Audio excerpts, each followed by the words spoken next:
Listo. Listo. Listo, perfecto. En este momento estamos en la grabación. Dame un segundo porque hay mucho ruido. Entonces vamos a ir a una parte más tranquila. Dale.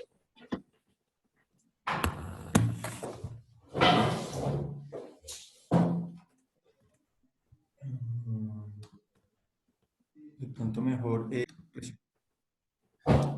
Listo. Entonces,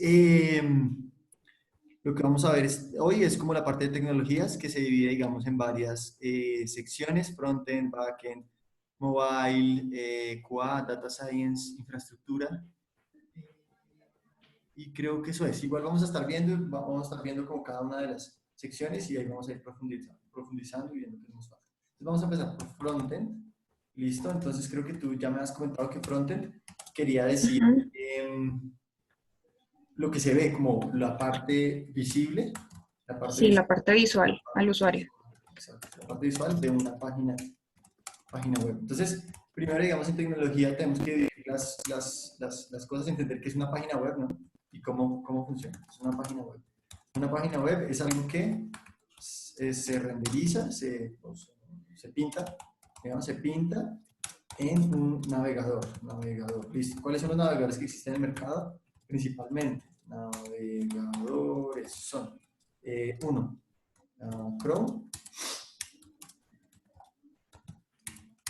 Chrome, 2, Edge, que antes se llamaba Internet Explorer, ¿sí? Pues digamos que Sí. lo volvieron a hacer. Sí. 3, Firefox. 4, Safari. Entonces, este es de Apple. Este es sucesor de una cosa que se llama Netscape, que fue como el primer navegador hace mucho tiempo. No sé si te acuerdas de una demanda de Bill Gates, como Bill Gates Oh, wow.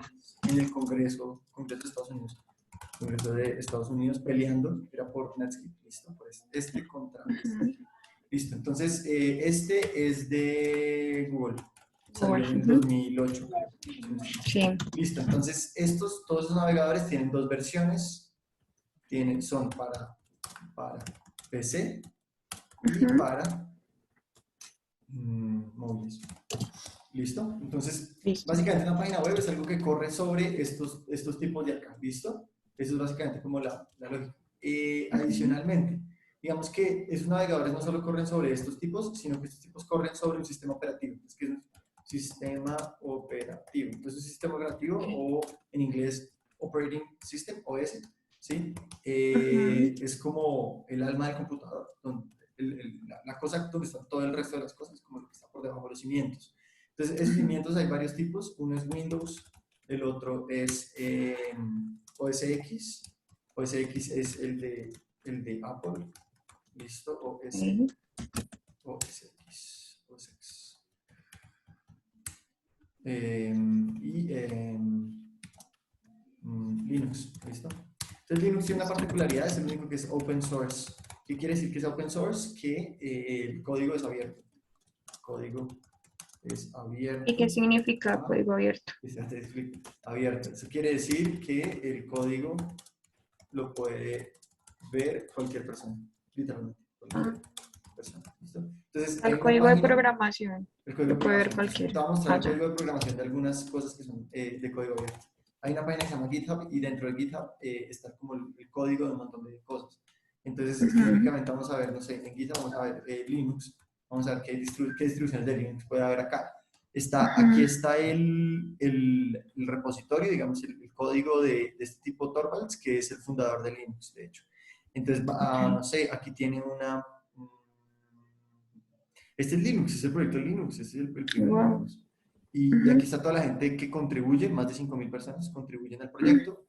Y las personas básicamente se pueden meter acá y cambiar cosas y mejorarlas. Entonces están todo el tiempo como haciendo cambios para tratar de que el código sea mejor. ¿Sí? Entonces tú coges este código y con ese código lo modificas, lo compilas, que es un proceso pues, especial para que se vuelva ya la ventanita que uno ve, ¿sí? Para traducir esto en ventanita.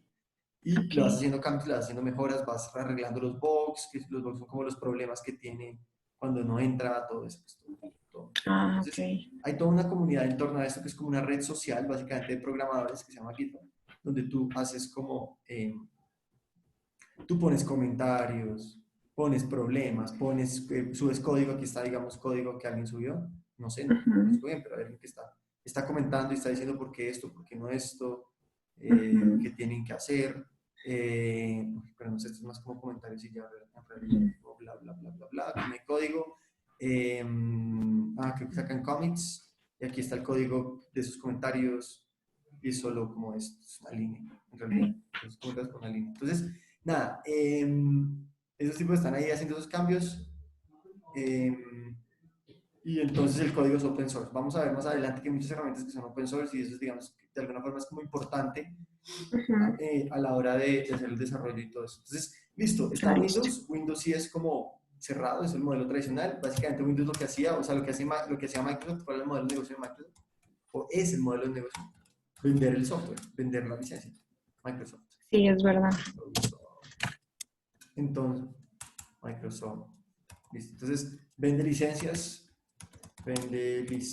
entonces pues es el código cerrado, porque si no, Cerrado. si no, Ujú. no tendría negocio. Entonces, listo, tengo esos sistemas operativos, tengo eso, listo. Adicionalmente tenemos otros sistemas operativos de los dispositivos móviles. Entonces, mobile. En mobile, ¿cuáles son los sistemas operativos? Entonces vemos que hay dos, es Android y iOS. ¿Listo? Que son el celular. Ok. Entonces, Android es de Google y iOS es de Apple.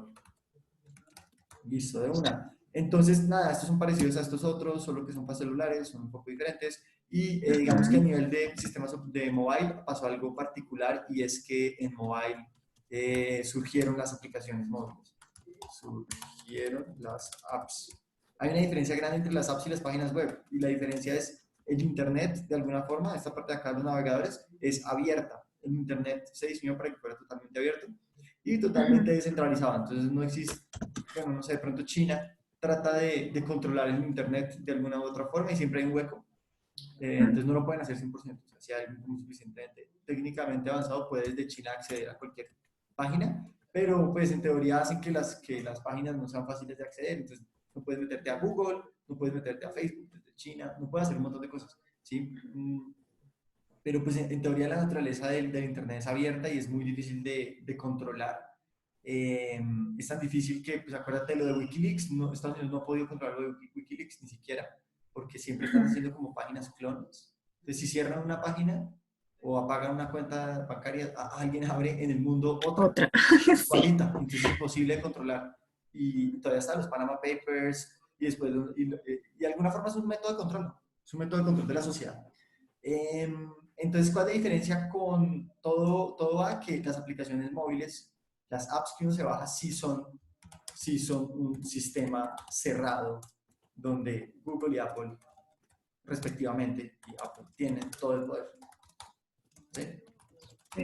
Entonces, ellos sí pueden decir, ¿sabe qué? No voy a publicar su aplicación, eso está en mi tienda y en mi tienda yo pongo lo Ujú. que me dé la gana. Entonces, hay dos tiendas básicamente que es el App Store y el Google Play Store. Play Store. Entonces, digamos que sí es diferente. La forma como se desarrolló en móviles ha sido un poco Ujú. más comercial, mientras que en navegadores fue un poco más hippie. Y eso tiene ventajas y desventajas. Esto es un poco más hippie, pero pues esto digamos que todavía tiene mucha, mucha potencia. Digamos que la mayoría de los Ok. desarrolladores todavía están en este mundo, en realidad.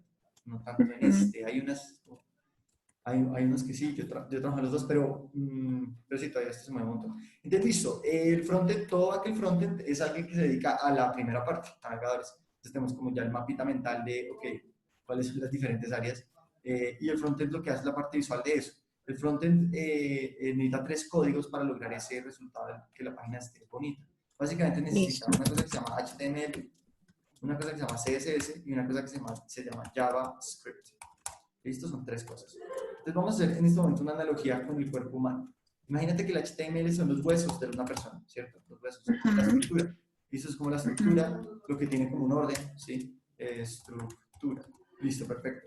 El CSS sería como la piel, es la parte visible, como la parte como bonita, y los colores, no sé, como los colores, las formas, etc. Listo. Y JavaScript viene siendo ya la parte dinámica, o sea, los músculos. Es la parte que me permite a mí moverme, ¿listo? Entonces yo tengo huesos, piel y músculos, y es como JavaScript sería la parte dinámica. Listo. Dinámica. Listo, perfecto. Vamos a ver un ejemplo ya de la vida real de cómo sería eso más, un poco más material, de esas tres cosas. Vamos a coger esta página arbitraria, no sé, fue la primera que encontré, y le voy a poner inspeccionar, y aquí me va a salir el código. Este código lo puede ver cualquier persona. Lo primero que me aparece es el HTML. Si ves como estas cositas aquí que dice, de hecho dice HTML acá. ¿Ves esas Sí. cositas? Listo. Si yo puedo ir a este título y ver cuál es el HTML de este título y me sale aquí subrayado. Y me dice, es un div con una clase, no sé qué cosas, rara. Y el texto, does your page support rich results? Aquí dice, does your page support rich results? Entonces, la estructura, lo que dice es el orden en el cual las cosas están. El HTML lo que está dándote es como una estructura. Te dice, venga, este código, o sea, este texto, viene dentro de este más grande, ¿sí? Que es como el fondito. Mira que ahí está el fondito subrayado. Y ese fondito, a su vez, viene dentro de este, que viene dentro de este, que viene dentro de uno más grande, y así. Y podemos hacer lo contrario, podemos, no sé, podemos meternos a este pedacito acá, mirar qué hay acá adentro. Entonces, aquí adentro vemos que hay un URL, un code con unos iconos y vamos a ver entonces cómo se desglosa eso. Entonces, aquí se desglosa en ese otro cosito, en este, ya estamos hablando solo de la parte de arriba, mira, la parte de arriba solamente. Ese se desglosa en este, ya estamos hablando de URL solamente. Ese a su vez se desglosa en otro igualito pero más chiquito, y ese a su vez se desglosa en el icono. Este es literalmente el icono, ¿sí? Cada cosita pequeñita tiene Cada su cosita código. tiene su orden, es brutal, ¿sí? Sí. Como que lo ordenaron exacto para que, listo, este más va después de este, que va después de este, es como Ajá, los huesos del cuerpo humano, listo. total. Entonces, básicamente esto, el código le está diciendo, venga, el orden es este, listo. Pero tú ves que aquí hay unas cosas, está súper caliente acá, en esta sala, está terrible. Lo que pasa es que hacen demasiado ruido en esta oficina. Entonces, si ves que dice class acá, class. Ese class quiere decir, esa es una clase de CSS, viene siendo. Entonces, ese CSS hace referencia a la piel, o sea, a los colores, etc. Entonces, por ejemplo, esta clase DPWC, ¿cierto? Es esta, si la ves acá. Entonces, aquí yo puedo poner y quitar cosas y ver, mira que aquí le quité el font size, una propiedad, y cambié el tamaño del icono, se volvió más chiquito. Aquí le puedo quitar este font, bueno, este no afectó, pero hay unos, mira, acá lo quité con ese font family. No sé qué está haciendo bien, pero el punto es que tú puedes como variar aquí las propiedades e ir mirando, mira, aquí cambio este, no sé por qué. Text rendering, ¿sí? Entonces, yo puedo poner y quitar cositos de estos, hacer cositos de estos nuevos, ¿sí? Y eso es el CSS, como las propiedades para, mira, aquí le quité el espaciado con ese padding. Ese padding define como espaciados entre cosas, que es un verdecito que nos sale por ahí. Ese padding es ese verdecito que está ahí. Entonces, ese es el CSS, como la parte de, ok, listo, miremos de verdad cuáles son los espacios entre las cosas, los colores de las cosas, todo eso como la parte gráfica, la parte de la piel. Listo, perfecto, pero en este momento nuestra página no hace nada, nuestra página solo tiene estructura, tiene un orden y tiene una parte gráfica. Pero nuestra página que no tiene parte dinámica, ¿qué pasa si yo espicho en esta cosita? Si ves que me sale algo, si yo pongo acá algo, mira que se cambió el botón. ¿Qué le está diciendo? Venga, cuando hay un cambio haga algo. Eso es el JavaScript. El JavaScript sí es un lenguaje de programación como tal, que lo que hace es reacciona a eventos, ¿sí? Entonces dice, bueno, si usted espicha acá, ponga este botón, ¿sí? Entonces hay otro código que está en sources, que es eso, es el JavaScript es este. Mira que es bastante diferente y tiene if, var, variables, todo eso, y force, todo eso, loops, toda esa vaina. Y lo que hace son funciones como matemáticas que calculan cosas para poder decir cuándo el botón se tiene que prender o no.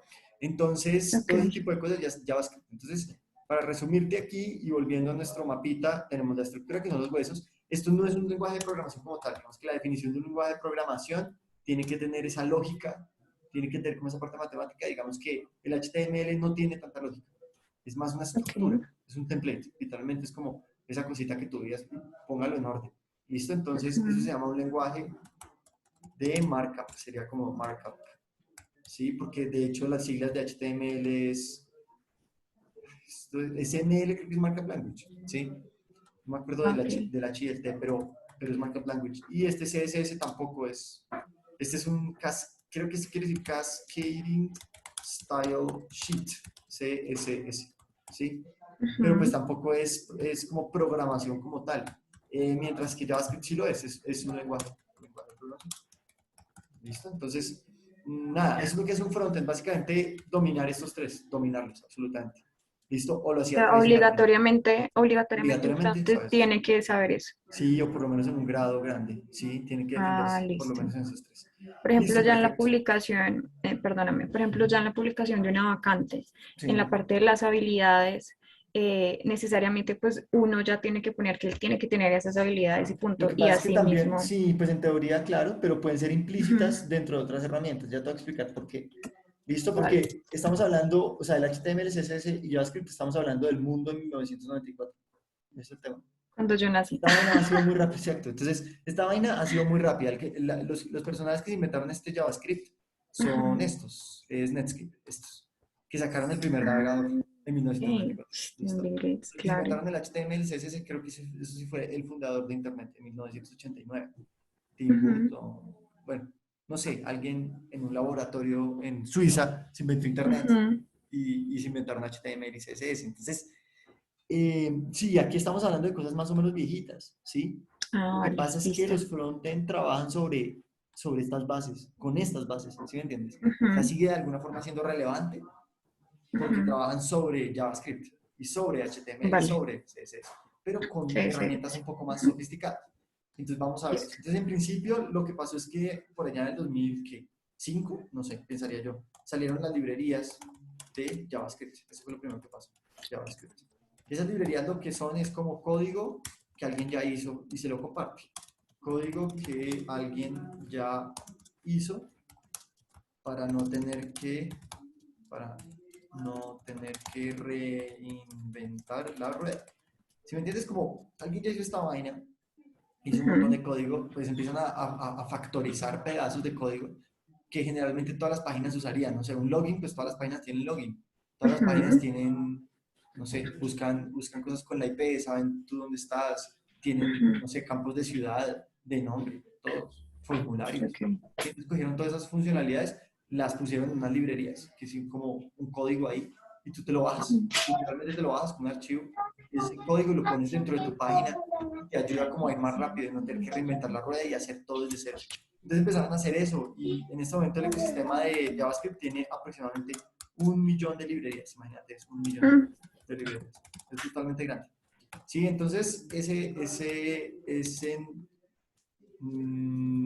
bueno, esa vaina, la librería que más, digamos, era más importante en ese momento era una cosa que se llama jQuery. Ese jQuery de alguna forma manipula la página totalmente. sí. Manipula la página. Entonces, ¿qué quiere decir que manipula? Manipula la página.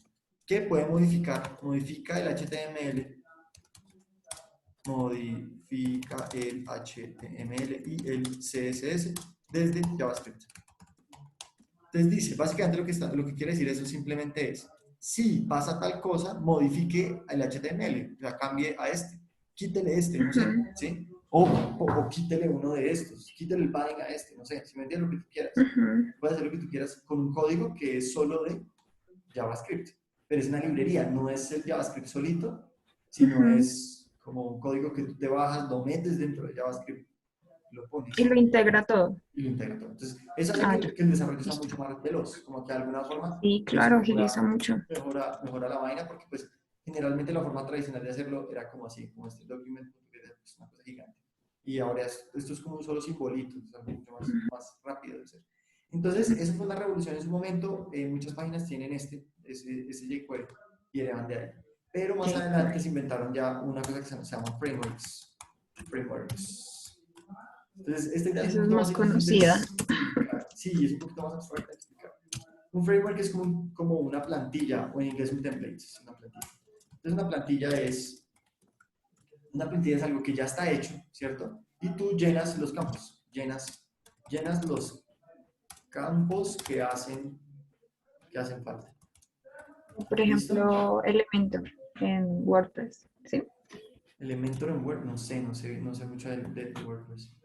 Eso es una plantilla que literalmente ya está completamente lista y uno solamente Ujú. cambia campos y reemplaza imágenes y todo eso.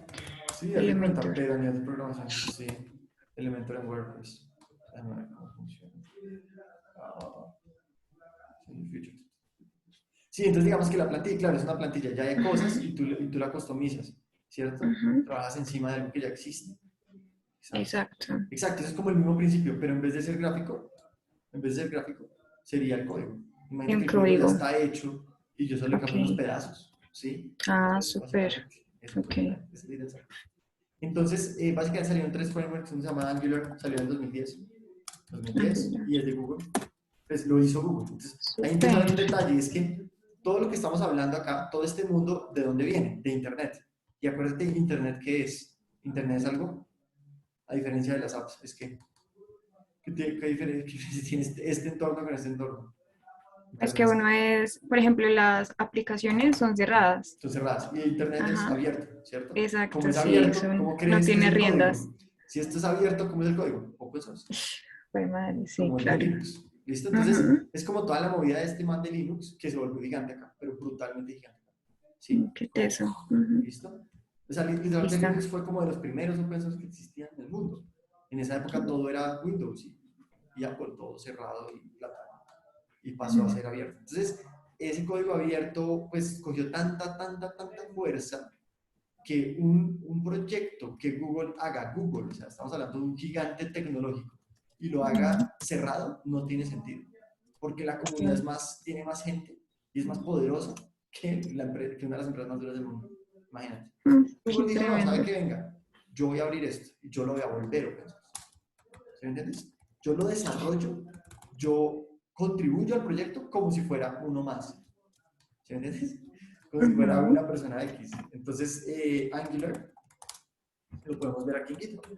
Podemos ver el proyecto de GitHub. Lo que pasa es que, claro, tiene empleados de Google que trabajan. O sea, uno de Sobre estos eso. manes, ¿sí? Ujú. Que trabajan como su trabajo. Su trabajo es Tremendo. working at an Angular at Google. Mira, literalmente. Mingo Getchell, de hecho lo Ajá. cogimos, el man trabaja en Angular, hace Angular, pero en Google. Previously, Google. co-founder y CTO de otra cosa. Entonces, imagínate, el man trabaja en Angular, eso es lo que el man hace, ¿sí? Pero pues lo hace en Google, dentro de Google, Para Google. Ujú. para Google, mejorando su ecosistema. Entonces, ellos tienen como esta cosa y tienen contribuciones de afuera. Y ese fue como el primero, Angular. Después de eso, bueno, Angular en realidad empezó con Angular.js y después Angular solito. ¿Sí? Entonces Angular.js en el 2010 y después lo volvieron a hacer. O sea, hubo como un cambio como fuerte ahí. Y en realidad Angular 2 es bien diferente a Angular 1, pues como que lo volvieron a replantear. Entonces, la gente trabaja ahora con este nuevo, con este 2. ¿Listo? Y hay muchas Ok. versiones. Listo. Lo mismo pasó entonces con otro que se llama React. Entonces React es de Facebook y también es open source. ¿Listo? Open Listo. source. ¿Listo? Y adicionalmente pasó lo mismo. Bueno, este sí es Vue.js. Este sí no es de una empresa, sino es open source como 100%, sin intereses comerciales. ¿Listo? Básicamente estos son los tres dominantes. Hay muchos otros, pero esos son los tres como que maneja el mercado. ¿Y qué pasa? Que esto está construido sobre, los frameworks están sobre, ¿qué? Sobre JavaScript. Es una evolución de las librerías en realidad, ¿sí? Sobre JS. ¿Listo? En realidad React técnicamente viene siendo una librería de JavaScript. De ya. ¿Listo? Ujú. Entonces, ¿qué lenguaje maneja? JavaScript. Entonces, pues si a mí me dice, me gané un desarrollo en React, se sobreentiende que esa persona sabe JavaScript. De ¿Listo? Java, Por sí, eso no total. hay que poner scripts. Entonces, a tu pregunta de, Ah, ¿necesitas ok. siempre estos tres? Pues sí, pues obvio que lo necesitas, es como las bases, pero de pronto no tienes que Sí, hacerlo explícito. no es muy No, relevante. React, Eh, listo, ya el man tiene que saber esta vaina, sino cómo hace. ¿Sí entiendes? Entonces, de Listo, alguna forma, listo. como que se da por entendido que en React se manejan estos tres, pero como Ujú, unas versiones en esteroides, como con más ujú, posibilidades de hacer cambios, hacer cosas y de una forma más rápida desarrollar lo mismo, pero en el fondo lo que va a hacer React es traducir todo a esto. En algún punto todo se ujú. vuelve esta vaina básica. ¿Listo? Entonces, Genial. pues sí, si tú sabes React, pues tienes que saber los de abajo, si no, ¿cómo harías? Entonces, nada, pues muchas veces las empresas se concentran en esto, ¿sí? Si sabe React, y sabe tal. Listo, básicamente el mundo del frontend es eso, es bastante sencillo, y es sencillo porque hay un estándar. existe un estándar, existe el estándar de HTML, CSS y JavaScript. ¿Listo? Eso es un estándar. Un estándar web quiere decir como todos estos diferentes empresas todos usan esta misma vaina, ¿sí? Usan solo un lenguaje de programación que es JavaScript y estos otros cositos que no son tan, pues, son como cositas añadidas. Entonces, en realidad, pues como JavaScript se impuso como un estándar, porque al principio había otras cosas, como se impuso como un estándar, pues es algo relativamente fácil de buscar y todo, es como más sencillo, ¿listo? Ok, Entonces aquí voy a poner, ese es el mundo de Java, de frontend. Ahora vamos al mundo del backend, que creo que es un poquito más enredado, ¿listo? Porque no hay un estándar. listo. Ahí está. No hay estándar. Listo, entonces, ¿qué pasa en el backend? El backend está dividido, digamos, en dos partes. Infraestructura. Entonces, nada, estos simplemente son servidores en un data center. ¿Listo? Eso es, ¿listo? Y la parte ya como del código, de lógica, código, ¿listo? La parte de código. Entonces, dentro de infraestructura, ¿qué es eso? ¿Qué es un servidor? Entonces, listo. Cuando yo tengo una página web, ¿de dónde están los datos guardados? ¿Cómo guardo los datos? Entonces, los datos se tienen que guardar en algún computador de alguna parte. Sí, tienen que estar en alguna parte. Entonces, hay dos posibilidades. Uno es on-premise, que es como tradicional, que es donde uno veía como las empresas con los racks, como, no sé si te acuerdas o si has estado en alguna empresa como más tradicional, que tienen como un cuarto con Con un montón bombillitos. de equipos y Exacto. sí, eso, ajá. Eso sería Sí, esto, es o un servidor. servidores dentro de la propia empresa. Ujú. Los Sí, servidores son es esto. simplemente computadores, pero sin pantalla, básicamente. Pero son Exacto. computadores, Ujú. ¿listo? Entonces, Listo. eso por un lado. Ahora, por otro lado está la famosa nube, que todo el mundo habla de la nube, pero nadie entiende qué es. Entonces, la Sí. nube simplemente es un data center que tiene esos mismos racks, tiene esos mismos racks, pero de forma súper masiva y optimizada. Y arrienda los computadores. Arrienda computadores. ¿Sí me entiendes? Entonces, en Ok. lugar de yo tener que comprar mi computador y conectarlo y fue la luz y nos jodimos, en vez de hacer todo eso, Ujú. simplemente arriendo por una plata el derecho a que me guarden la página allá, en otro país, probablemente, ¿sí? En otro país. Ujú. Entonces, ¿qué pasa? Pues en ese momento todas las startups, toda esa movida de gente que hace nuevas empresas, pues, todo es en la nube. Nosotros no Y somos total. 100% en la nube, yo no tengo como algo físico, pues porque es mucho más conveniente, mucho más fácil de hacer, no sé, no tuve que Ujú. hacer nada raro. Entonces, dentro del concepto de nube, digamos que hay tres competidores. Uno es AWS, que es de Amazon. Amazon, la empresa de el retailer gigante, tiene tantas vainas que Ujú. tiene eso. Amazon quiere decir muy creativamente Amazon Web Services, o sea, es mierda de nombre. ¿Sí? Es como el líder del mercado, es como el líder, el primero. El líder y el primero. ¿Listo? Y está una cosa que se llama Google Cloud, Ujú. que es de Google, sorprendentemente, pero eso está dividido como en dos cosas ahí como raras. Google siempre tiene problemas como de marketing, entonces son pésimos para eso. Y no sé, tiene una cosa que se llama Firebase, pero la verdad no sé cuál es la diferencia entre Firebase, la verdad, me parece muy confuso entre Firebase y Google Cloud como el original. No sé si es como un servicio que está dentro, no sé, pero hay veces dicen no Firebase, hay veces dicen no Google Cloud, entonces no tengo ni idea. Ok. Y Azure es de Microsoft. ¿Listo? Entonces, pues Azure siempre es como más fuerte con empresas tradicionales, ¿no? Es más para empresas tradicionales. Entonces, listo, nada, son como esos tres competidores que son los más fuertes en el mercado de arrendar computadores, básicamente. Eh, Ok. entonces, hay un personaje que se encarga de manejar estos tipos, manejar como los computadores que están allá, porque eso necesitan un mantenimiento, toca saber de cosas muy técnicas de cómo funcionan las redes, cómo funciona el Internet, cómo funciona un montón de conceptos, cómo funciona Linux, cómo funciona un montón de cosas.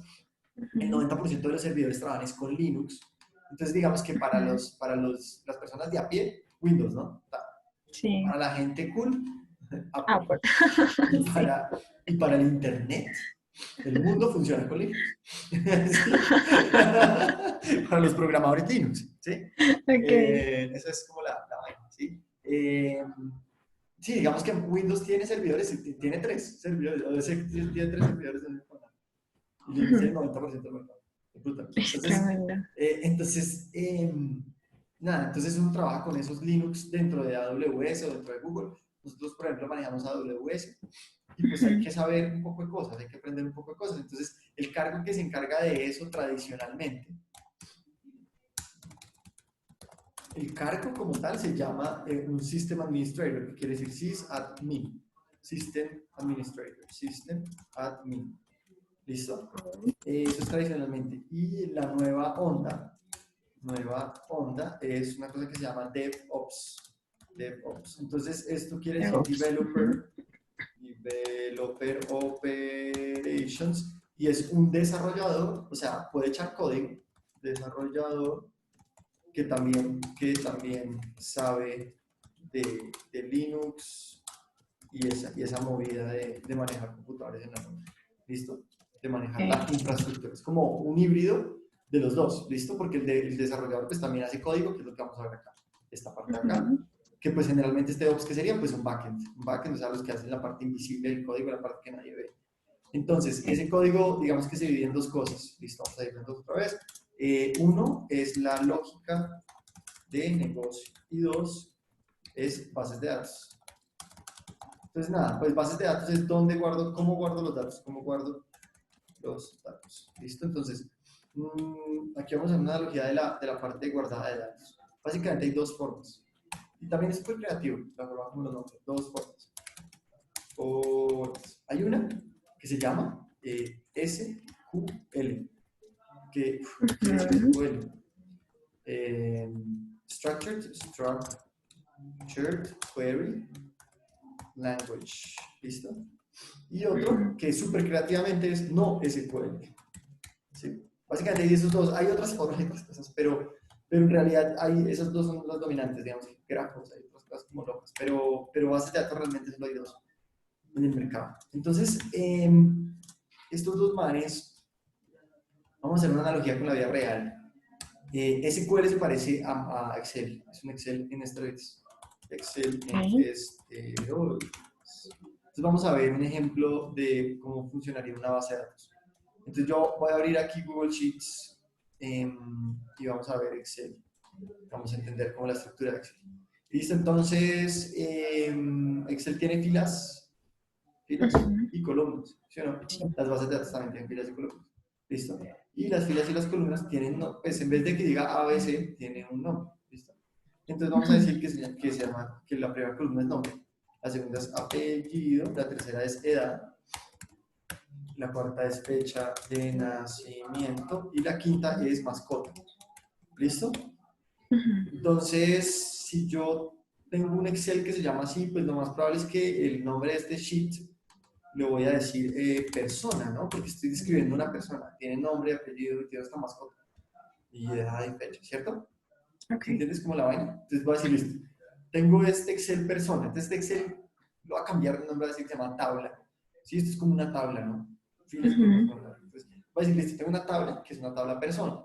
Y esa tabla persona tiene unas filas y tiene unas columnas y va a tener solo 5 columnas que son nombre, apellido, edad, fecha. Y aquí yo empiezo a meter mis datos. Entonces aquí pongo Pepito Pérez Ujú. y la edad es 12 y la fecha de nacimiento es 30 de abril Ujú. de 2000, no sé, aunque ya sentí que estoy a 12, pero bueno. Y la mascota es Ok. Firulais. Firulais. Bueno, Súper ok. creativo. Digamos que hay otra persona que se llama Ana Quintero y tiene 50 años y nació en 1970. No sé, ¿sí? Ajá. Y no tiene mascota. Ella no tiene mascota. Entonces, Ya si no tenemos esas tiene. dos Bueno. personas, entonces nuestra base de datos es gigante la base de datos. Y entonces vamos a decir, pucha, pero yo quiero describir, bueno, Firulais, ¿qué diablos con Firulais? Ujú. Vamos a abrir otra tabla, que es otro sheet de estos, y vamos a decir, no, esta vez se llama mascotas. Ok. En realidad esto es en plural, no es personas, esto sería personas, porque son varias personas. Personas, cosita, y ahora mascotas, y va a tener el nombre de la mascota. El nombre de la mascota va a tener el apellido, no, la fecha de nacimiento. Ujú. Y la edad, digamos que no tiene apellido, es diferente, ¿no? Son mascotas. Entonces, fecha de nacimiento y edad. Entonces, listo, tengo tres cosas y voy a empezar aquí a escribir a Firulais. Firulais. Y Firulais nació en el 2015, pero pues una mascota no dura tanto. Y la edad, pues son 6 años, ¿sí? En este momento. ¿Listo? Ujú. Entonces, eso es Firulais.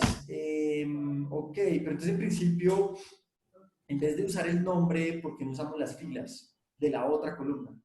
Entonces aquí Ujú. yo hago una modificación chiquita y le digo, no, mascota, rayita al piso, ID. Ok, ID. ¿Y entonces qué es este ID? No, es que venga, es que este ID va a ser la fila de este manga. ¿Listo? De mascotas. ¿Listo? Entonces, Ujú. ¿cómo se llama mascota? Digamos que yo le pongo, bueno, pongámosle aquí mascotas. Él dice, ah, venga, mascotas. Ah, mire, ¿qué es esta tabla de acá? Ah, ok. Y es ID. Ah, listo, como es ID. Estamos hablando desde la fila. Ok, ¿cuál es la fila de Firulais? La 2, ¿sí o no? Si la ves ahí, Ujú. la 2. Ok, más bien pongámosle aquí la 2.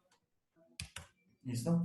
Eso es una base de datos. En realidad es eso, es Ujú. como muchas tablas y están relacionadas mediante llaves. Como las llaves son como mediante numeritos entre las Ujú. columnas, como que este hace referencia al otro, el otro hace referencia al otro.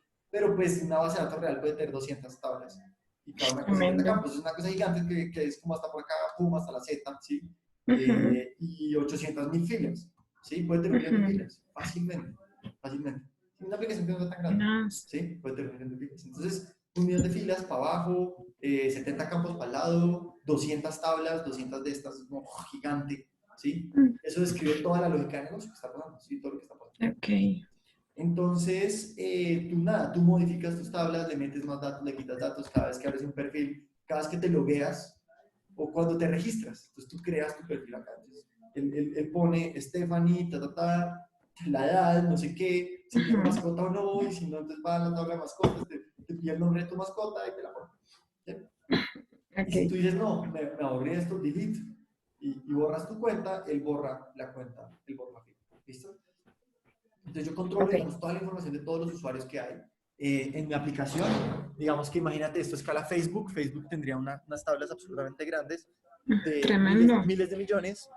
Eh, Imagínate por cuántos años y cuántas cosas tendrá esa vaina. Listo, dame un segundo que aquí se va a Dale. descargar el computador. Entonces, ya lo recargamos. Listo, entonces, en este punto vamos a hablar de, si eso es SQL, Structured, mira que tiene una estructura muy clara, que se parece a Excel, es súper estructurado, quiere decir que todo está como ordenadito, y tiene Mm. tablas, y tiene nombrecitos, y no sé qué, no, todo es muy ordenado, es muy estructurado. Mientras que el otro, el que no es SQL, pues es No no es SQL. estructurado en realidad, es no Es un estructurado, desorden. es un desorden, exactamente, sí, es un desorden literalmente, Ok. es un poquito más abstracto. Entonces este es un Excel, Excel en este, listo. Listo. SQL, ¿qué ejemplos hay de bases de datos? Entramos un poquito más profundo, porque Ujú. son cosas que los clientes piden. Por ejemplo, PostgreSQL, eso es open source. Open source. ¿Listo? Ujú. SQL Server, ese no es open source, es de Microsoft. MSFT, Microsoft. Mm, no sé, otros, MariaDB, no, MariaDB, no sé qué es. No, creo que esa es otra cosa, pero MySQL, creo que ese es open source. MySQL, MySQL, creo que ese es open source. Listo, y hay otro. Hay unas herramientas de Oracle. Oracle es una empresa que empezó con bases de datos, fue como el Ujú. pionero de las bases de datos por allá en los 70s. Y es Ujú. cerrado, es totalmente cerrado, tiene todo un ecosistema cerrado, un ecosistema basado en un lenguaje que se llama Java, que también pues, es muy tradicional. No pues obviamente no confundas Java con JavaScript, ¿no? Es el primer error Eso que la te iba a gente decir. asume. Ah, esto es lo mismo. Claro. Pero mira que Ajá. JavaScript es de frontend. Java es una cosa Ok. cerrada que tiene un propietario de Oracle de los años 70 que empieza de Ujú. frontend. Está bien Ah, lejos, ¿sí? madre. Entonces, pues, sí, esto es Ok. diferente. Esto fue desarrollado por otra empresa que se llama Sun Microsystems por allá en los 90s. Es un lenguaje que se usa en el sector financiero, en las empresas muy tradicionales, para el backend. Y para las aplicaciones móviles en Android, por cosas de la vida lo adoptaron, pero ya lo están como sacando, ya no es tan chévere, entonces ya están haciendo cosas más cool. Okay. Pero bueno, entonces el punto ahí de las bases de datos es que más o menos son estas, como las principales, en SQL. En SQL es, yo puedo representar la misma información que vimos ahorita, pero es a punta de unas llavecitas, es como, sería como algo así, name, entonces aquí es Pepito, y es una cosa loca, pero apellido, entonces le pongo el apellido y Rodríguez. Y entonces lo loco es que la mascota viene siendo algo de este estilo, como unas llavecitas dentro de las llavecitas, y la mascota tiene el nombre que es Max, no sé, y tiene una fecha de nacimiento. ¿Sí? Entonces, ¿me entiendes la idea? Como que es una estructura recursiva. Sí. Recursiva quiere decir que se repite en sí misma. Nacimiento. Entonces, lo que puedes ver es que estas llavecitas, mira que hay unas llavecitas, pero dentro de esas llavecitas hay una propiedad que tiene a su vez más llavecitas. Y esto esta relación es lo mismo que la relación que tenemos acá de esta llave foránea en una tabla 2 vendría representada como un cosito dentro del mismo cosito. ¿Listo? Y eso vendría siendo mi perfil. La ventaja de esto es que esto no tiene forma. Yo puedo tener un usuario, yo puedo tener una lista de usuarios. Puedo volver esto un arreglo, quiere decir una lista de cosas. Con paréntesis cuadrados representa como listas de cosas. Y puedo tener aquí como el primer usuario que tiene mascota, no sé qué. Pero puede tener otro usuario que no tenga mascota y no importa. O sea, está como un desorden ahí, porque eso es como algo que quiera ponerle. Entonces, no, este no tiene mascota, chao, yo le quito este amarillo. Ok. Más relajado. Este más solo tiene nombre y apellido. Este es otra cosa por acá. Y bueno, aquí me falta cerrar la llave, esta llave se cierra acá. Esto daría un error, pero sí, esta llave se cierra acá, esta llave se cierra acá, sí, esta llave se cierra acá. Entonces, por ejemplo, sería una estructura de datos válida que representa más o menos lo mismo que es. Lo que pasa es que aquí implícitamente no es que sea blanco, en realidad hay un valor nulo. Es como que hay un tipo de data ahí metido. Entonces, tienes que decirle, no, venga, ese es nulo, es como más complicado. En el otro ni siquiera, simplemente no lo pones ya. Eso es NoSQL. Entonces, NoSQL básicamente tiene varios representantes y variaciones. ¿Sí? Entonces, uno se llama MongoDB, que es súper popular, y otro se llama Redis. Y hay muchos más, hay muchas cosas muy hippies por ahí, pero en general yo pensaría que SQL es más popular que NoSQL. Okay. Entonces, listo, tenemos esas bases de datos. Ahora, lógica de negocio. Lógica de negocio, la cosa se vuelve aún menos estándar, como hay muchas opciones. Entonces, todo parte de los lenguajes. Entonces, ¿los lenguajes cuáles son? Básicamente, se dividen en dos, como los tradicionales y los nuevos. Los lenguajes son los lenguajes de scripting y los lenguajes tradicionales son más, no sé pues, cómo definirlos, pero el lenguaje más tradicional de todo es C, después hay otro que se llama C++, que esto es como de los 70s, es como de los 80s, por allá, cuando solo había eso. Y después llegó Java, que es de los 90s. ¿Listo? Y una cosa que se llama C Sharp, que es de Microsoft, que es súper tradicional, MS. ¿Listo? Microsoft trabaja con un entorno, tiene un entorno que se llama .NET. Ese .NET tiene un poco de todo, tiene de todo. O sea, yo puedo hacer aplicaciones móviles, puedo hacer de todo, puedo hacer básicamente de todo. Genial. Genial no tan genial, porque este lenguaje es muy tradicional, entonces tampoco es tan, no sé. A mí no Como aburrido. Sí, no solo aburrido, sino lento. O sea, es como lento de desarrollar. El código queda rápido, o sea, la aplicación puede ser rápida, pero es que para los desarrolladores el problema más grande es que se demoran mucho haciendo las cosas. Como que las aplicaciones tienen muchos botones, me demoro mucho pensando. Entonces, como estar como tan cerca a la máquina, bueno, es que hay un concepto de cercanía con los computadores que se llama como alto nivel contra bajo nivel. El bajo nivel es como tú estás muy cerca a lo que el computador realmente está haciendo por detrás. El computador hace unas cosas como medio abstractas, medio locas, que es como escribir en memoria, sacar de memoria, hacer como cosas muy básicas, sumar y restar, básicamente operaciones matemáticas. Sí, cosas muy básicas. Mientras que los lenguajes de scripting son de alto nivel, y alto nivel es que automatizan todo ese tema y son mucho más amigables, mucho más, se parece mucho más al lenguaje escrito, de hecho. Si yo te muestro un código alto nivel, tú dices, eso se parece más al inglés, ¿sí? Sí. Que a código loco, ¿sí me entiendes? Entonces, para uno es más Ok. fácil, mucho más Más fácil de entender. intuitivo. Más intuitivo, exacto. Entonces, digamos que en esa lista de los nuevos, que son de alto nivel, Python. alto nivel, ¿qué quiere decir? Que uno, el programador va más rápido, el programador programa más rápido, es más productivo. Y esa, digamos que es la variable más, una de las variables más importantes, productivo. A la hora del té, cuando yo creo una aplicación de taxis, la cantidad de features es como la cantidad de botones, que la aplicación funcione rápida, que funcione bien y todo, depende más de la velocidad a la cual los programadores puedan entender el problema y aplicar una solución rápida, ¿sí? Y si tienen librerías y todo ese ecosistema de 1 millón de librerías que te contaba de JavaScript, es muy fácil. Pero si yo estoy aquí reinventando la rueda de los años 70, muy jodido. Ahí te vas a quedar. Ahí me va a quedar ahí reinventando, Total. haciendo cosas muy básicas. ¿Sí? Haciendo sumas y Ok. restas. Entonces, muy jodido. Sí, total. Lo que pasa es que al final el resultado puede ser más óptimo en el sentido de que puede ser un poco más rápido el código, sí. Y hay aplicaciones donde es Ok. estratégico usar esta vaina. Si yo quiero súper optimizar algo, me toca meterme dentro de las entrañas, escudriñar todo, listo, ahí tiene sentido. Y Google lo hace, o sea, Google tiene los programadores y la plata para decir, oiga, venga, hay un programa estratégico que mueve demasiado, no sé, el buscador de Google.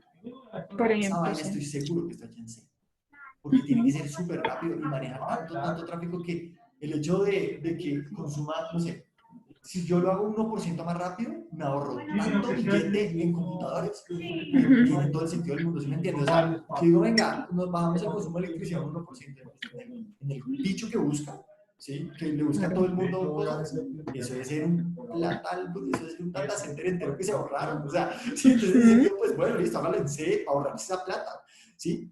Pero para una aplicación, una startup en Colombia o una startup gringa, ¿sí? No, o sea, lo hacen en Python. Chao. Sí, claro. Lo hacen en Python ineficiente, lento, pero los programadores van a toda velocidad, hacen todos los botones, hacen cambios más rápido, que el usuario pidió no sé qué, que esto no funciona, que un montón de cosas. Listo. Dentro de esos lenguajes de scripting decimos con JavaScript, claramente. Entonces mira que no es Sí. coincidencia que JavaScript sea el lenguaje estándar de front. Es un lenguaje de scripting, es un lenguaje de alto nivel que me permite hacer un montón de cosas muy rápido. ¿Listo? Uy, ahí puedes ponerle el mío un segundo, Em, por favor. sí, Listo. espérame. Listo. Entonces está otro lenguaje que se llama PHP. Este lenguaje era muy popular antes, pero en este momento era popular en los 2000, pero ya no tanto. Ya no tanto, digamos que no es un lenguaje muy bueno. Tiene cosas que no son tan chéveres, entonces de alguna forma ya no es tan popular, pero hay gente que lo usa. Y está otro que se llama Ruby. ¿Listo? Entonces, el tema es que cada uno de estos también tiene, igual que el JavaScript del front, tiene su framework y tiene sus librerías igual. Esto tiene librerías y frameworks. Listo, vamos a ver qué framework tiene para la parte web. Entonces, como framework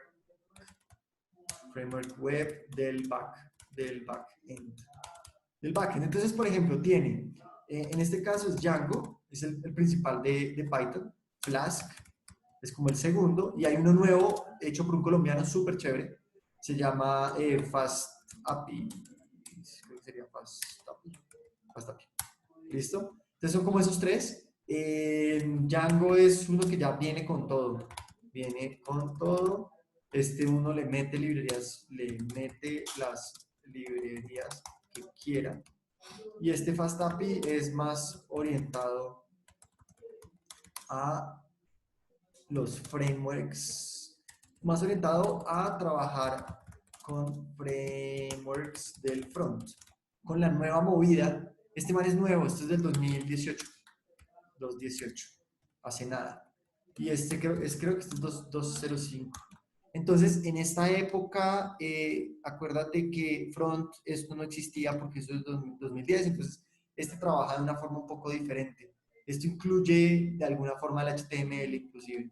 Esta vaina incluye de todo, viene con todo. Mientras que Flask es otro concepto donde tú armas por pedacitos y FastAPI es orientado solo a API. Entonces, API quiere decir Application Programming, nos estamos desviando otra vez, pero API, digamos, para introducir el término, porque es importante, es Application Programming Interface. ¿Qué quiere decir eso? Esto es la interfaz entre el back y el front. Es como ese lenguaje por el cual yo puedo comunicarme entre los servidores de internet por allá y mi computador que grafica las cosas bonitas. Entonces, lo que hacen los backends es esencialmente APIs. O sea, cosas que otros desarrolladores pueden usar para hacer aplicaciones. ¿Listo? Como cosas que ya hacen, que tienen lógica de negocio, pero no son cosas gráficas, son cosas que nadie puede ver, son servicios, son cosas que calculan, son funciones matemáticas, que calculan cosas o guardan cosas o procesan cosas, se comunican con bancos o consumen otras cosas. Entonces, consumir APIs es, yo puedo hacer un API, que es exponer un API, o puedo consumir un API, que es usar el API de otro programador. Entonces, digamos, los bancos tienen APIs, Visa, Mastercard tiene APIs, hay procesadores de pagos, uno que se llama PayU, que es famoso aquí en Latinoamérica, otro que se llama Stripe, que es gigante a nivel mundial, y todos tienen APIs. Y mediante esos APIs lo que hacen es que comunican a las aplicaciones internamente. Por eso tú te puedes loguear con Google dentro de PQ y la razón es porque nosotros nos conectamos con Google y Google expone un API para que podamos usarlo. Entonces, esa es como la comunicación entre diferentes servicios, ¿sí? En Internet. Y eso se está volviendo súper complejo. O sea, hay APIs para todo. En ese momento hay APIs para lo que uno quiera. Entonces, nada, básicamente este Fast API, ¿qué pasa? Está optimizado para construir APIs, básicamente. A trabajar con el front y construir APIs. Y además con Machine Learning, con inteligencia artificial, Machine Learning, que es inteligencia artificial, que es un tema que en particular está muy avanzado en Python. En Python es muy fuerte en esta IA. ¿Listo? Entonces, está eso. Ahora, el tema de JavaScript también tiene una cosa súper popular, el framework, de hecho, más popular de todos, pero de lejos, y es Node.js, Node.js. Entonces, es más que un framework, en realidad es más que un framework, pero lo podemos pensar como un framework para este propósito. Y pues hay otros, yo la verdad no sé, pero creo que pues hay otros. O sea, JavaScript tiene un ecosistema brutalmente grande, entonces pues fijo, hay un montón más, solo conozco ese. Esto generalmente funciona de la mano de otros frameworks que se llaman una cosa que se llama Express, que es como otra capa encima de Node. Y PHP viene con dos, básicamente. Uno que se llama Laravel. Ese sería como el equivalente de Django, pensaría yo. Django en PHP. Como la misma filosofía de viene con todo. Y también como en la misma época. Y hay otro que se llama Symfony. Symfony, lo que tengo entendido que es como el equivalente de Flask. Y aquí empieza a haber como una analogía entre los diferentes frameworks y las filosofías de construir cosas. Entonces, es lo mismo, como que lo hacen por pedacitos. Uno le va metiendo los pedacitos. Y después, bueno, esos son los que yo conozco en PHP. En Ruby está una cosa que se llama Ruby on Rails. Ruby on Rails. Yo trabajé con ese hace unos años. Parece súper chévere. Sería el equivalente de Django en Ruby. Django en Ruby. Y hay otro que no me acuerdo el nombre, pero que seguro existe. Uno que no me acuerdo el nombre. Y es el equivalente de Flask. Flask en Ruby. ¿Listo? Entonces, nada, no sé cuál es el equivalente de FastAPI en nosotros, la verdad. Creo que es algo demasiado nuevo. Listo, entonces tenemos la lógica de negocio. Entonces, vamos a pensar en la lógica de negocio como, pucha, creo que te introdujo un montón de cosas y en realidad hubiera sido bueno al revés. La lógica de negocio es lo que te permite, no sé, ir a un restaurante pasar la tarjeta y la tarjeta detecta si es fraude o no es fraude, tiene una lógica. Y la lógica puede ser cosas como, bueno, si la persona está haciendo la transacción desde el país donde inscribió la tarjeta, pues es menos posible que sea fraude. Pero si yo de pronto me sale una transacción en China y yo vivo en Colombia, eso es raro, ¿sí? Como, pero ¿por qué? ¿Será que el man viajó hasta China? Entonces, como todo ese tipo de cosas, hay pues ya programas muy sofisticados, obviamente no es solo la posición, pero usan muchas variables para poder determinar si es fraude o no es fraude. Entonces, esa lógica de negocio está hecha sobre esto Python, JavaScript, usa un API. El API lo que hace es que comunica el servicio de Visa, ¿sí? Con el cosito, el aparatico ese, ¿sí? Hay un aparatico, ese aparatico tiene que consumir un API, que probablemente sea el API de Visa o de algún intermediario, un procesador de pagos también podría ser, y ese procesador de pagos a su vez se conectaría en algún punto con Visa. Visa en algún punto se conecta, o sea, es una locura. Visa en algún punto se conecta con los bancos y va y mira si tiene plata, ¿sí?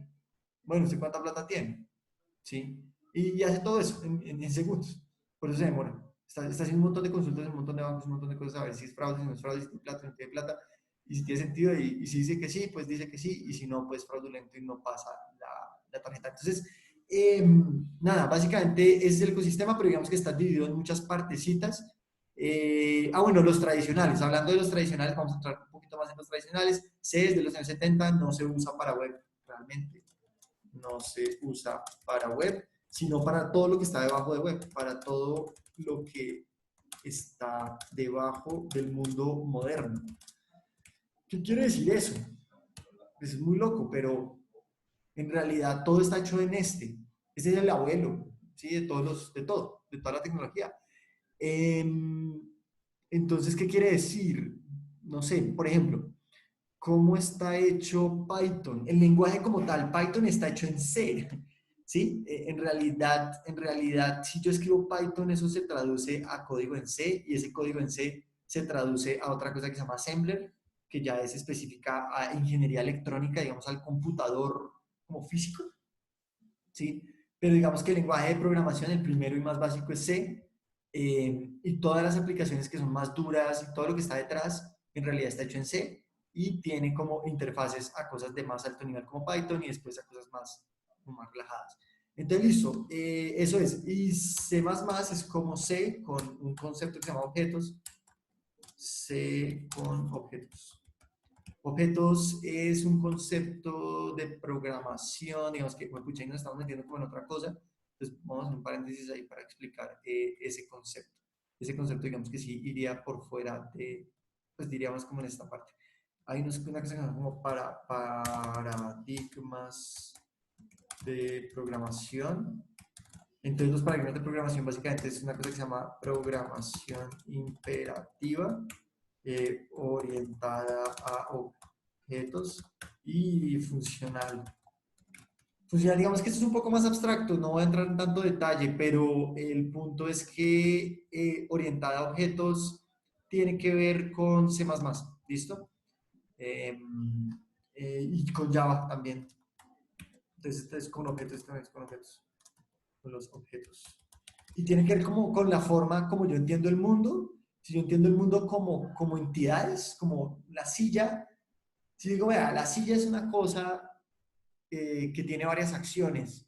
Yo me puedo sentar en la silla, yo puedo mover la silla, ¿sí? Entonces, yo declaro a nivel de programación como mover silla, sentarse en la silla, y yo para sentarse en la silla necesito un objeto persona, ¿sí? Que se pueda sentar dentro de la silla.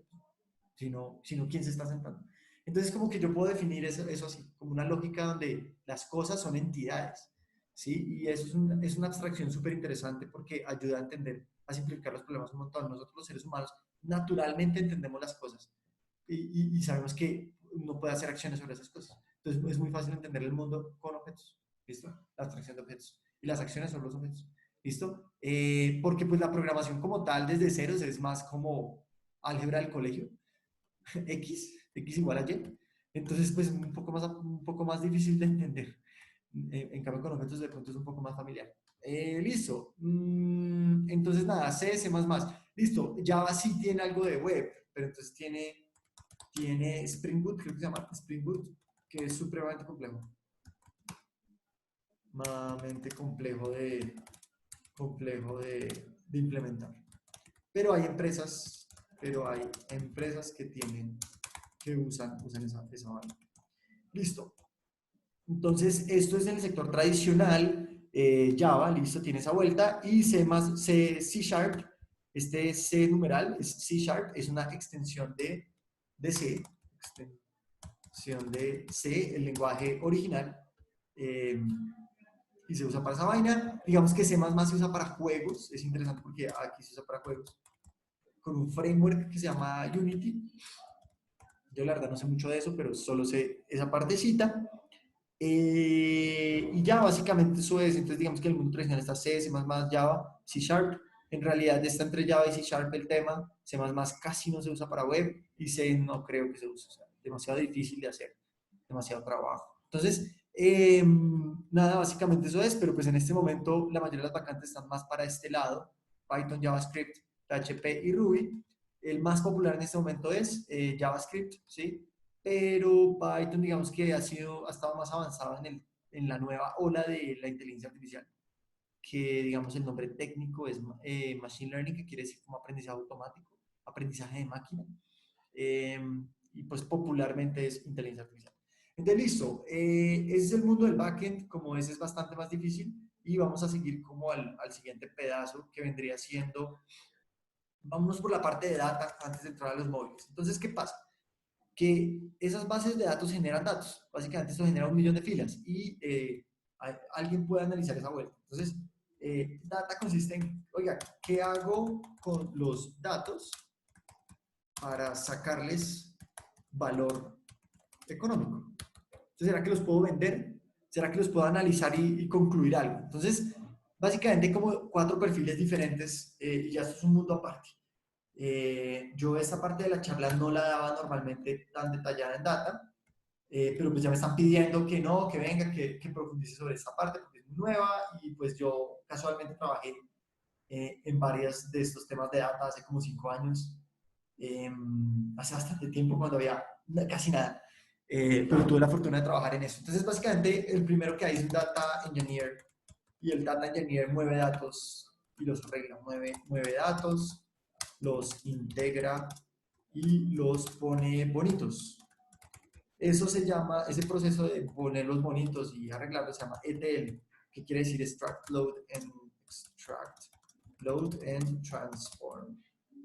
¿Listo? Entonces, básicamente hace eso. El Data Engineer ya le están pidiendo, yo he visto vacantes que ya están hablando de Data Streams, que es como un stream, un stream es una fuente y una fuente es constante, o sea, una fuente como un río, o sea, un río pues baja, nunca para. Es lo mismo, es como reciba datos infinitamente, reciba datos y nunca pare. No lo haga de forma ordenada, no es como recibo los datos, voy y ya, sino reciba datos infinitamente, nunca pare, siempre está como abierto a escuchar datos. Entonces, nada, data streams. Pero eso no es un detalle. Entonces está básicamente el Data Engineer, que es como el que organiza los datos. Organiza datos y todo eso. Cuando los datos ya están organizados, yo tengo la forma fácil o la forma simple de analizarlos, que es con reportería, que es como un data analyst. Este perfil es más bien básico, es más básico, y lo que hace es SQL. El SQL es el lenguaje que me permite manejar la base de datos, entonces yo saco reportes sencillos de los datos. Respondo preguntas del negocio. Yo traje una cosa de taxis. Me preguntaban, dígame cuáles son los 20 taxistas que más carreras hicieron el viernes en Cartagena para darles un premio. Ese tipo de cosas lo puedo sacar con reportería. Necesito una persona que sepa SQL. SQL es un lenguaje un poco más sencillo. Entonces, pues de hecho no es un lenguaje de programación técnicamente. Entonces, pues es más sencillo. Como que hay técnicos que lo pueden aprender y pueden sacar sus reportes y maravilloso porque pues le dan un montón de visibilidad a las áreas de negocio, ¿sí? Listo. Y después está ya el Data Scientist, que es un perfil más tech, más fuerte en tech y con un background en matemáticas o en estadística, es casi lo mismo, matemáticas. Entonces, una persona que puede ser ingeniero, puede ser matemático puro o estadístico o físico, pero es una persona que ya entiende cosas un poco más abstractas y puede plantear hipótesis y demostrarlas o rechazarlas. Hacer una presentación a los stakeholders, que son como la parte de negocio, y proponer un cambio basado en la data. Entonces, no sé, modificar el modelo de pago, pasar de una modalidad a otra, porque los datos me muestran que si lo hago voy a ganar más plata. Eso es súper interesante, es un mundo súper difícil, es un mundo súper interesante porque yo realmente con los datos puedo optimizar procesos y si tengo tantos infinitos datos, pues en teoría hay mucho por trabajar. Esto es muy nuevo, es muy difícil y creo que no se ha explotado bien porque hay mucho desconocimiento todavía. Entonces, el data scientist puede hacer eso. Adicionalmente, hay data scientists que pueden hacer modelos de la vida real. Y realmente esto se traduce en modelos de inteligencia artificial, que en realidad se llama machine learning. Entonces, digamos que pueden hacer modelos de la vida real o pongámoslos como modelos predictivos. Porque yo puedo hacer analítica descriptiva, que es todo lo que habíamos hablado ahorita. Entonces, digamos que esto está dividido en dos, en realidad. Esto tiene dos ramas. Analítica descriptiva o modelos descriptivos. Un modelo descriptivo y o analítica descriptiva, sacar estadísticas y cosas, o predictivo. Descriptivo, predictivo. Entonces, descriptivos, estoy describiendo los datos, estoy como, puede ser como resumiendo los datos. Entonces yo puedo resumir los datos y mostrarlos de una forma donde la gente lo entienda, donde no sea como cosas locas. Digamos que bueno, vamos a mover esto para acá, esto puede ser como T, que es un perfil más background matemático. Listo, entonces puedo plantear una hipótesis y demostrar si es verdad o no. Sí, eso sigue siendo descriptivo. Yo estoy describiendo los datos, estoy entendiendo los datos, básicamente, pero no estoy prediciendo cosas que van a pasar en el futuro. Lo interesante del predictivo es que ya es como, venga, listo, ya entendimos muy bien los datos, ya de verdad sabemos está yendo muy bien, pero hay unos modelos matemáticos que pertenecen a un área, un tópico de investigación que se llama Machine Learning, que es como la inteligencia artificial que hablan tanto en las noticias, que pueden predecir como, oiga, probablemente esto va a pasar con alta probabilidad y no, téngase pues. Entonces todo esto se usa para qué? Por ejemplo, para que uso modelos predictivos. No sé, las traducciones de Google, que te traduce entre español e inglés, que es una chimba, esa vaina es Machine Learning, totalmente, 500%. Las recomendaciones de compra en un e-commerce. Si yo compro cerveza, ¿qué más querré? Probablemente quiero cosas relacionadas a la cerveza. Entonces, hay un modelo que calcula, pues, qué es lo que yo voy a comprar siguiente. Entonces, la idea es tratar de optimizar esa vaina. Eso es súper difícil. Puede haber miles de ítems en una tienda, pero hay 3 que yo siempre voy a comprar. Entonces, listo, me ayuda como que sea más fácil mi proceso de compra. Entonces, pues nada, eso tiene como diferentes aplicaciones. Detección de caras, ¿sí? Los tags que hace Facebook, que dice, este es Pepito Pérez, eso lo hizo con Machine Learning. Entonces, se necesitan muchos datos, muchas caras, una cosa súper complicada, pero pues se logra más o menos como hacer modelos predictivos. Ahora, ¿qué pasa? Google o Facebook, pues tienen esos modelos, pero necesitan Machine Learning Engineer. Y es una persona que escala los modelos que hizo el Data Scientist a la vida real. Es el que hace que lo de las caras funcione bien para todos los usuarios en Facebook. Eso es un problema de ingeniería, ¿cierto? Pero que tiene un modelo matemático más de científico. Está mezclando como los dos, ¿listo? Entonces, este es un ingeniero que puede entender un poco de esta vaina y puede aplicar esos modelos predictivos y escalarlos. Pero pues el que se inventó el modelo es más un científico, más una persona matemática, ¿sí? Que entiende como la parte estadística de las cosas. ¿Listo? Y nada, y están estos otros que son más sencillos. Entonces, ese es el mundo de datos. Ese mundo de datos está muy relacionado al backend y es una consecuencia de tener bases de datos muy grandes, en realidad. ¿Sí? Listo, de una. Entonces ya en este momento tenemos eso. Vamos a cambiar de tema un poquito y vamos a ir a desarrollo móvil. Entonces en mobile esta vaina se divide en dos, en Android y en iOS. ¿Listo? Entonces, como habíamos dicho, Android es de Google y iOS es de Apple.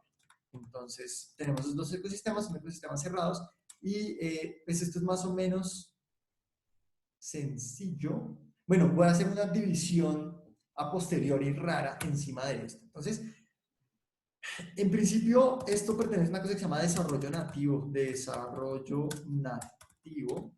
Nativo quiere decir que es, pues nativo, literalmente la palabra nativa es como de su propio coso, de su propio lugar. Entonces, desarrollo nativo quiere decir que yo voy a desarrollar solo para la plataforma Android y tengo que usar las herramientas que Google me dio. Las herramientas que Google da y los lenguajes que Google da dos opciones, básicamente. Tradicionalmente daba Java, da dos opciones, Java, Duck, y esa es la uno, y ahora da otra que se llama Kotlin. Entonces hay una nueva onda que se llama Kotlin. En realidad no fue desarrollado por Java, fue desarrollado por una empresa que se llama IntelliJ, no sé cómo se dice, IntelliJ, así, creo que se escribe así, IntelliJ, pero bueno, no importa, paréntesis ahí grande. Y Java, que es de Oracle, pero un pleito legal con Google, pleito legal con Google por usar Java en Android, robárselo descaradamente. ¿Listo? Pero pues esto fue una jugada estratégica de Google porque al tener Java, ya todos los desarrolladores tradicionales de esta vaina sabían esto. Java era el lenguaje más popular del mundo, como por 10 años, fue súper popular, fue brutal. ¿Por qué? Porque fue el primero que logró hacer esto, un cambio de paradigma orientado a objetos. Y lo que decíamos era, orientado a objetos es una forma muy, muy fácil de entender el mundo. Entonces era muy fácil programar con este paradigma, en lugar de este o de este. Que de pronto la programación imperativa, que era como ya, pues, de donde venía C. Entonces, pues, fue muy exitoso. Ya, y al ser muy exitoso, por allá en el año 2009, creo que fue, esto fue como el 2009, por ahí, o 2008, no sé, por ahí, cuando se inventaron el iPhone, Steve Jobs. Despuésito. Entonces ahí Google decidió adoptar Java para poder masificar su Android y lo logró, pero pues Oracle lo demandó, creo que ganó la demanda y le tuvo que pagar un montón de plata. ¿Listo? Entonces nada, desarrollo nativo están esas dos opciones, Kotlin es muy nuevo, 2014 creo que es, 2014. Y está Apple es un sistema súper cerrado, que es una cosa que se llama Objective-C. Esta vaina venía de una empresa que se llamaba Next, se llama, no sé, Next. Creo que Next fue la que fundó Steve Jobs. Sí, él la hizo. Después de que lo echaron. Lo echaron de Apple. Pecado, sí. Sacó, el man lo echaron de Apple, entonces fue bravo y fundó Next, y Next fue un éxito.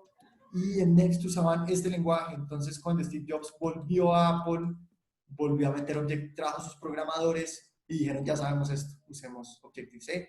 Pero en la práctica, Objective-C es un lenguaje horrible. Esto no es horrible, esto es espantoso. Yo tuve que trabajar en esto y era muy difícil. Entonces, nada, ya dijeron: no, venga, hagamos esto, Swift. Y este es más fácil. Okay. Este es más fácil. Más fácil. Entonces tienen como esos dos, ese desarrollo nativo, el desarrollo nativo. ¿Qué es lo que pasa? Que si yo hago Swift acá, me toca hacer este y después hacer este. Me toca hacer dos, ¿sí me entiendes? Me toca elegir y hacer las dos aplicaciones. Entonces, hago una tienda, Entonces, en la práctica, yo contrato a dos personas, uno para una cosa y otro para otra cosa. Yo trabajé en Tapsi, por ejemplo, no todavía existía, y era un montón de desarrolladores móviles, uno para cada cosa. ¿Sí? Uno por aplicación, para la otra, en Java, no sé qué, es que me metieron código, no sé qué, entonces, era un montón de gente. Pero pues en la vida actual, lo que está pasando es que hay una cosa que se llama desarrollo híbrido. Esto es muy reciente, o sea, muy reciente, de hace unos poquitos años, y lo que hicieron es que estos manes de React, de por aquí arriba de Facebook, ¿sí? Acá, React, Yeah. este es el más popular de todos, este es un buen framework, más popular de todos los frameworks de frontend. Entonces, estos tipos de React dijeron: oiga, hagamos una versión que se llame React Native para React Native. que es solo para móviles. Móviles basado en React del frontend. Para que los frontends, que ya son un montón de desarrolladores, la mayoría son frontends, puedan hacer móviles. Entonces es muy conveniente porque pues no tengo que aprender tanto, como que ya todo está hecho. Lo chévere y además que puedo usar es JavaScript, como estoy usando esta vaina es en JavaScript. Entonces puedo hacer un desarrollo móvil con JavaScript. Listo, básicamente. Entonces, otra movida aún más nueva es Flutter. Flutter es algo muy nuevo, pero que ha pegado bien. Nosotros tenemos una aplicación en Flutter y es de Google, precisamente. Siempre lo mismo, Google, Facebook, siempre. Y esos son Facebook. ¿Listo? Entonces Facebook acá por este lado, Google por acá. Eso sí usan otra cosa que se llama Dart. Y también es híbrido. ¿Qué quiere decir híbrido? Que yo hago un solo código y lo exporto a Android y lo exporto a iOS. Con un solo código hago dos aplicaciones. Entonces me ahorro un desarrollador. Entonces brutal porque es mucho menos trabajo, ¿sí? Y lo chévere es que, digamos, por ejemplo, en este caso JavaScript. Entonces puedo usar un frontend, puedo tomar un frontend, no sé, que trabaje mal por aquí, y lo puedo mandar a hacer aplicación por acá, ¿sí? Y además en iOS y en Android. Entonces es súper chévere, ¿sí?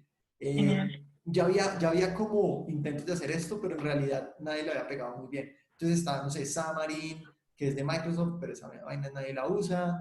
Está, bueno, Ionic, no sé, bueno, Ionic me han dicho que es bueno, no sé. Está Ionic, hay otras cosas, pero en realidad los dos más fuertes son estos, ¿sí? Los que han tenido más acogida. Nosotros hicimos Flutter súper bien, creo que fue súper fácil. Entonces, nada, ese es el mundo de los móviles, un poquito más sencillo porque otra vez es un sistema cerrado, ¿no? Es un dueto ahí, es una pelea de este contra este, ya sale. Google, Facebook, Apple, ya sale. Listo. Ahora sigue como el mundo de los QA. Entonces, QA quiere decir Quality Assurance. Quality Assurance. Básicamente está dividido en dos. Todo está dividido en dos.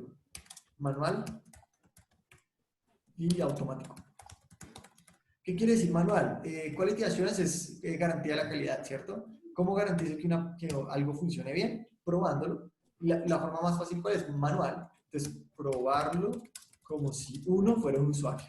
Si uno fuera un usuario. Entonces hay gente que simplemente prueba cosas y es como ahí con los dedos, tuc, tuc, tuc, tuc, me dio o no me dio, tuc, tuc, tuc, tuc, me dio o no me dio. Es muy básico. Muy básico y si tiene un problema le reporta ese problema a los desarrolladores para que lo hagan. Y el automático ya es un desarrollador, es un dev que puede automatizar a los usuarios o pues las interacciones de esos usuarios. Entonces, básicamente hay frameworks para hacer eso. Hay uno que yo uso, yo aprendí a hacer eso hace bastante tiempo. Hay uno que se llama Selenium para páginas para web. Y hay otro que se llama Cucumber, creo que se llama. Bueno, hay otros que ya no conozco tanto de esto, pero este tema solo conozco este es para móviles, es un framework para móviles. Entonces, tú automatizas esa probada, la haces como si un usuario automáticamente se mete a la página y literalmente hace cosas, pero no eres tú. ¿Sí? Es como un programa, ¿sí? Entonces, como un robot, es un robot que trabaja en internet, ¿sí? Pero entonces, ¿qué pasa? Pues que a raíz de esa parte automática, ¿sí? Salió una nueva rama, eso sí es súper reciente, que se llama Robot Process Automation. Entonces, aquí se deriva algo que no es Quality Assurance, que es Robot Process Automation, y se está generando como todo un entorno de startups que trabajan en eso. Robot Process Automation. Robot Process Automation es automatización de procesos, sí, o sea, automatización con robots, con procesos automáticos. ¿Sí? Entonces, como generalmente la vaya y pague, pam, pam, no, nada, hay un robot que paga. ¿Sí me entiendes? Entonces, nosotros usamos esos robots, concretamente contactamos candidatos con robots. Ah, pues tú conoces la extensión de LinkedIn que tenemos. Eso te iba a decir, sí. Sí, eso es RPA. ¿Listo? Genial. Es una aplicación de RPA. ¿Listo? De hecho, hay una cosa que nos quedó por fuera y es la extensión de LinkedIn, de PQ. Eso, ¿dónde cabe en este mundo? ¿Sí entiendes? Pues eso es como sería parte del como un frontend raro. Es una área como un frontend raro. ¿Listo? Es como una excepción de eso. Sí, que también maneja HTML, CSS, JavaScript, pero de una forma súper rara. Entonces, dentro de este hay como una subespecialidad por acá, que es como, vea, la extensión está acá. Extensión está acá, un mundo raro. Un mundo raro. ¿Sí? Yo la verdad no sabía hacer extensión. Yo la hice, yo le hice ahorita, Sí. no sé, aprendí, pues me metí y empecé a cacharrearle y usé jQuery, usé esta librería, ni siquiera usé estos, usé esta básica y automaticé, ¿listo? Ah, Entonces, súper. nada, nosotros tenemos esos mismos procesos, pero por detrás, hechos pero en Python, creo que es. Sí, estamos usando Python, estamos usando Python, para hacer esto mismo de la extensión, pero para nuestros procesos internos, porque pues es más Ah, rápido. listo. Python, a mí me gusta más Python, soy más ágil en este mundo. Ay, está un Usando, boom. y usando este Selenium, sí, y usando este Selenium de por acá. Ahí, para ver. Sí, creo que eso es, a ver si no se me olvida nada, QA, móviles 1, a ver, 1, 2, 3, 4, son 5 especialidades. 5. Bueno, aunque el backend aquí incluye infraestructura, 6 con infraestructura que puede ser un mundo en sí mismo. ¿Sí? Porque hay desarrolladores que solo son backend y hay otros que son backend con infraestructura, o sea, DevOps, que eso es súper conseguido. Sí, eso hay una diferencia ahí. Cuando No, dicen, pero por ejemplo, básicamente eso. los full stack, Listo, full ¿saben de stack. todo? Sí, full stack es back y front. Y front, esos dos. Sí. Ah, bueno. Sí, no, por ejemplo, no saben móviles o data. Data, no saben data. Ah, ok. Ni móviles, pues. O Ok, quality ok. assurance, pues. ¿Listo? No, eso es básicamente, ¿listo? Súper. No, Una, súper. ¿qué más Mucha preguntas información. tienes? No, es mucha información, claro, claro. Sí, mucha Por eso información, pero grabamos no el está muy video. buena. Por eso grabamos el video para tratar de... vamos aquí a pausar entonces. Stop recording.